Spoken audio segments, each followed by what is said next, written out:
সারা দিনে যতবার বলবে ততবার টিফিন বানিয়ে দেবো, নতুনত্ব খাবার বানিয়ে খাইয়ে দেবো, সব কিছু সাজিয়ে গুছিয়ে দেবো।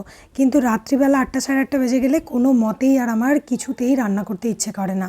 কতবার এমনি হয়েছে যে 8টা সাড়ে 8টা বেজে গেছে আর রান্না করিনি, পরপর 2-3 দিনই বিরিয়ানি এনে খেয়ে নিয়েছি আমরা।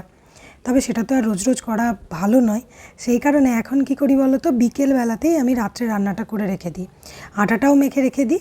রাত্রি হলে শুধুমাত্র গরম গরম রুটিটা করি, আর তরকারিটা করা থাকলে অতটা চাপ হয় না। আজকেও আমি বিকেল বিকেল রাত্রে রান্নাটা করছিলাম। আজকে আমি বানাচ্ছিলাম একটুখানি পনির, আর রুটিটা বানাবো।